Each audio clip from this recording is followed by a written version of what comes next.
Follow us on our social media handles at Oweleke TV. Visit our website at www.oweleketv for a thrilling journey. Oweleke TV, rising star at the fairground.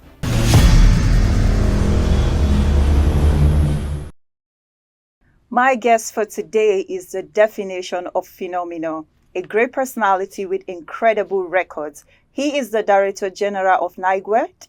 He is a consultant, an entrepreneur, and also a one-time special advisor to Edo State House of Assembly Speaker on social development.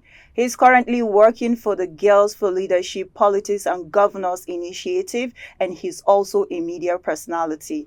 Welcome to One-on-One. I am King Sa'a, and my guest for today is Mr. Okonobo O Lugard. You're welcome, sir. Thank you very much. Nice to have me here. All right. Thanks for accepting our invite. So what is this NigWed project all about? NigWed project is Nigerian Women Economic Development Project. And for us at NigWed, NigWed is a collaborative initiative between Seed Cooperative and the Federal Ministry of Women Affairs. Okay. And the aim of NigWed is to expand and increase the landscape for women and girls' participation in economic activity and also financial inclusion. And what we have done so far is to look at the correlation between finance, economic, and social inclusion, in addition political participation and governance, okay, especially for women and girls in Nigeria. All right. Is it like an NGO? Yes, of course. It has a face of an NGO because what we are doing is more or less adoption of social enterprise to drive our objectives and mission. But it's at this initial stage, it comes in the form of PPP. PPP is public-private partnership. That is private from the angle of Seed Cooperative and public from the angle of the Federal Ministry of Women Affairs. Okay, so how far have you gone on this project? Well, we've done 2 years pilot from 2021, 2022, and 2023, which was our initial agreement with the Federal Ministry of Women Affairs. And for 2024, which is just this year, we had the first 3-year cycle, which runs from 2024 to 2027. And the second cycle of 3 years is from 2027 to 2030. So we are just actually at the inception of the commencement of the NigWed project. So how many beneficiaries do you have on ground right now? Well, at the moment, so far, so good. We've been able to get up to about 2,000 beneficiaries. When I say 2,000, it may look so large. Our set target for NigWed project is 1 million women. Wow. And the 2,000 cut across 3 sectorial groups of women. We have those women who are at the peak. Those are professional women. Then we have the ones that are the middle, which are, well, there you have the adolescent girls, and you have those who are not too wealthy, not too down at the bottom of the pyramid. Then we have those who are grossly at the bottom of the pyramid. Those we call the rural women, the peasant farmers, and all that. So they form the bottom of the pyramid. So we have 3 categories of women groups that we are dealing with. Okay. So tell us more about Mr. Lugard Osamudiame. I'm sure you went through my CV. Mr. Lugard Okonobo. Okay. At some point, people will say that this man is confused. Because if you go through my CV, you will get somehow, like you hardly want to define where do I actually belong. So if that's why most times I said great personality, because sometimes with incredible records. I find it difficult to put where I graduated and my course. I read electrical electronics engineering. Oh wow. Yeah, and today I've gone through media. I've been in the social development work. I've done private work. I've done marketing. I've done business development. And currently now we are doing agriculture, nutrition for women and girls. I've done politics also. I started politics right from 1999 until 2019 when I decided to step aside because I needed to have a focus in another direction. So I've been into so many things. Banking sector, worked in private sector. So I would just say in one word, Mr. Lugard Okonobo is a very diversified human being. All right. So how do you leverage your expertise in various aspects to transform lives and businesses, particularly as the Director General of NigWed? Well, you have been specific because we are talking about NigWed project here. NigWed is a cumulation of my over 20 years of working put together. In 2001, I was a special assistant. Not special, well, personal assistant, because there are so many SAs, PAs, and all that. I was a PA to the former Commissioner for Women Affairs in Anambra State. That was in 2001. That's about 23 years ago. And so all the experiences I acquired for the past 20 years, I was able to put together to say, look, in the next 5 years, when I will be clocking 50 years, what am I going to have to drive? And that was what led, one of the cardinal things that led to NigWed that we are talking about today. And so NigWed is part of me because I believe it's my next 5 years plan on what do I want to achieve. And more also because I came from a family where I have 4 younger sisters behind me as the only son and the first child.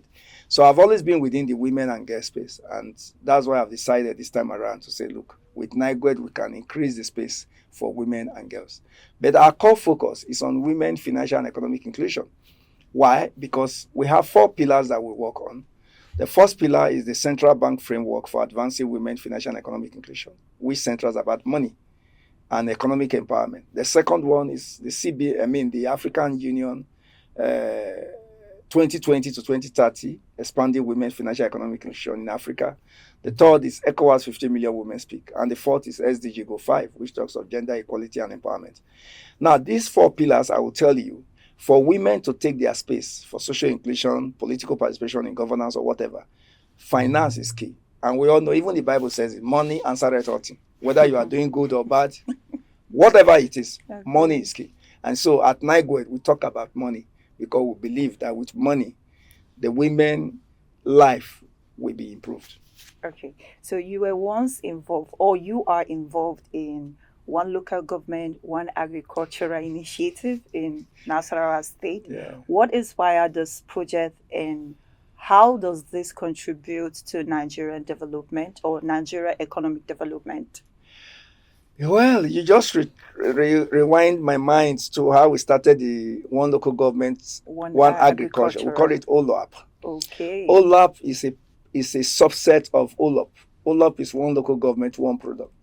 The one local government, one product was designed by the Japanese government to support Nigerian governments to ensure that there is a top to bottom development across all local governments in Nigeria. The idea was that every local government is blessed, and that is the truth. Research have proved that every local government in Nigeria is blessed. And for us, we felt, why not focus on agriculture? And we begin to do our own research, and we found out that in each local government in Nigeria today, you will see one agricultural product that can actually be focused on. I don't know whether you have been to Edo State. If you have been there, go to Aoshi. The groundnut in Aoshi is different from the groundnut you see in Okene, even though they share boundary. That's this peculiarity of Nigeria. And we decided to test run that project in Nasarawa State. And we were able to see that the 13 local governments in Nasarawa State, they all have different agricultural products that if they can focus on it, I'm telling you, my brother and sister here, we'll be very sure that agriculture will take its rightful place in our country. I will not be having shortage of food, hunger, and anger that we are beginning to see in our society today.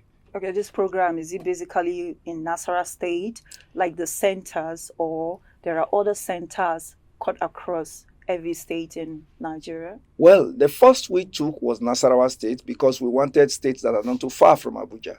And the second state we adopted was Kogi State. But, as government changes, after the commissioner was out of the office, those who came on board could not pull it through. And so we decided to step down. But definitely I can tell you, as part of NigWed project, we have infused the one local government, one agri products in, because we are focusing on women in agriculture. And so in each local government, we look at what is available and see how we may stream women into it. That's in only Nasarawa State? In Nasarawa State. All right. Let me ask you this question. As a serial entrepreneur, what drives your passion for creativity and innovation? And how do you identify opportunities for growth and development? I'm a research-based person. I believe in research. And I believe that with research, you get things done in a new way, in a less difficult way. And I love creativity. because creativity brings out the best in you.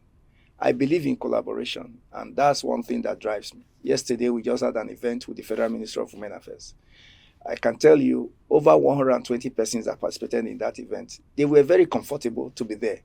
And you know what it means for you to do an event for 4 hours, and at the close of the event, you have almost 80% of the participants well seated. That's the power of collaboration. That, for me, drives me in achieving whatever I want to achieve. Okay. More hints. We would like to know more about your work as volunteerism and youth empowerment program, and how do you see this work contributing to Nigerian development? I believe in the power of volunteerism. I came into presidency as a volunteer. Having worked for 13 years after graduation, I decided to accept volunteerism, to expose my skills. And that alone, first of all, gave me the opportunity to work with someone. And by the time I started working, less than 3 months, and somebody said, no, you can't be just a volunteer like this. And that was how I was offered personal assistant. And not long, someone from somewhere was watching me from far and said, look, this guy, you have something else here. I would like you to come and work with me. And at that point, I negotiated my position. Now, and that's one message I want to pass across to young Nigerians today. A lot of young people are not willing to serve. Volunteerism is about serving. If you serve, you display your skill, you display your competence. And somebody who believes in your competence will look at you and want to invest in you. But I can tell you today, we still have a lot of young people, sincerely speaking, who are not ready to serve. And that is why you see the Yahoo Plus and whatever that we are seeing today. So for youth empowerment, sincerely speaking, is one cardinal thing that I drive. But I will always tell young people, accept to serve, accept to volunteer. Because when you volunteer, you get a lot of opportunities. And that, I can tell you, is part and parcel of my life. Okay, you are involved in politics and governance in 2016, 2017. What is your intersection in today's politics and governance? Well, my politics, I think there are 3 things here you look at. One is leadership. We have a leadership structured that is failing every day. And the second is advising Nigerians to go into politics. Politics is not until when you become elected. You can either be appointed. Your participation in the electoral process is very key, so that you have a voice to decide to say, look, what that young man is doing is wrong. Some people will say, no, they are not interested. Then for the governance come after politics, because you need a political party. You must participate in a political party for you to be involved in politics. And after the political whatever that gives birth to whoever that will run the next administration, whether it's executive angle or be it the assembly angle, at the parliament or the legislature, as we call it here in Nigeria, one thing is key. We should know that governance becomes an activity of everybody. And for me, I advise that we all understand governance. Governance is deeper than what we see. And that is why a lot of people feel, oh, they are not concerned. When the thing happens, they will be concerned. Why? When you refuse to participate and somebody becomes the president, he will wake up tomorrow, while he's delivering his speech, he tells you subsidy removed. You have and he has not even gone to Villa to even resume. And overnight, you see that fuel queue everywhere. Right. They start adjust. That's the power of the office. And a lot of Nigerians need to understand that they must participate in the process. If not, and that's why you can see a state governor wake up tomorrow and amend the laws, get the judiciary together, and before you know, the emir of a state is the emir of a particular environment is out of the office, and he's already packing. So we must understand the power that follows political office holders. Okay. If not, governance become very difficult for us to be able to manage. So participation is the key right now. Participation is very key. Okay, this is one question that has been bugging my mind. Like, we have a lot of people, women, men, that only advocate for women. Why is it that there is so much advocacy for men, initiative, men empowerment, youth empowerment for men. The only thing you see, like 80% to 90% of initiative advocacy is for women, women, women. Why is nobody giving men the room, the platform to educate them when it comes to skills acquisitions, when it comes to growing one business or the other economically? Women all gets the empowerment skills. Why is nobody, or why is men not coming up to advocate for men to involve themselves when it comes to youth empowerment? They are always, okay, let's create this room for men too. The men are already occupying their space as the head. Are you sure? Very, very. But there are a lot of men that said they are not giving the opportunity. The men are already, when you say they are not giving the opportunity, maybe because of the political party they belong, or the cabal, or the group they belong. But the fact remains that men still take the shot in Nigeria today. Go and check the National Assembly. We have 109 senators, only 3 senators as female. So you don't need to. Okay, let's talk about the grassroots men. We don't need to even begin to advocate. Even at the grassroots, yes, the men still occupy the shot. So we must be able to look at it, and that, you see, women issues in Nigeria cut across tribe, religion, and ethnicity, and that has actually affected women occupying their space, either in leadership or politics and governance. And so, hence the more reason we begin to advocate across boards that more women participation in this. Okay, in 2 minutes or 1 minute, as a motivational speaker and a strategist, what advice you have for young people out there that are willing to give back to the community in one way or the other? And most of them are being faced with financial challenges, just like you mentioned earlier on. One of the challenges is financial setback. With money, you can move the whole world. So what advice do you have for young people out there? My advice for young people out there, number one, they should accept to serve. Okay. There is dignity in service. And one way to serve is through volunteerism. And number two, they should build their capacity. But they are always complaining, volunteerism, no money. Yes, you see. When it comes to logistics, you definitely will need money for one or two things. What people pay for is experience. Okay. What people pay for, when you see an advert, they say 20 years experience. What they want to pay for is the experience. And we are beginning to go, you see, the world is migrating towards result-based, not reports. What you see that people want to report is result-based. I have something I want to do. If I see who can deliver the result for me, I don't care. Go to UTC, you see young people who have never even been to the tertiary institutions. They are the ones doing graphic design. They even receive more money. Some of them have built houses. While graduates are all over the street. Go to Sky Memorial, you see them adjusting their CVs. I've interviewed young people that will bring their CV, and I ask them, the objective that you wrote here that you are giving me, please say it. They can't even explain what they have written there. That means it's just copy and paste. So we must advise young people, build your capacity. Your competence is very important. Okay. Develop yourself.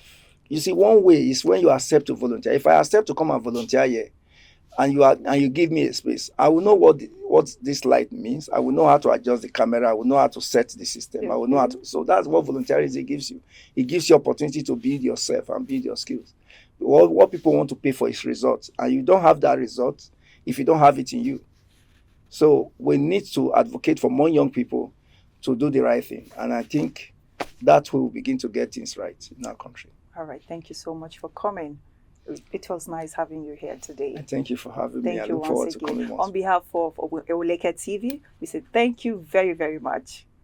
This is where we call it a wrap for today. I hope you've learned one or two things and you have been inspired, because for me, I learned one thing today. He said the world is gravitating from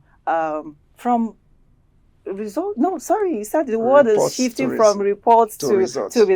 So right now I'm going to put all my efforts to put my best in everything I do so that the result will be impeccable. Until I come your way some other time, don't forget to follow us on all social media platforms at Oweleketv. Bye for now.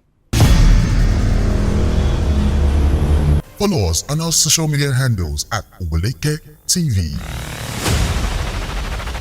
Visit our website at www.oweleke.tv for a thrilling journey. Oweleketv, rising star at the fairground.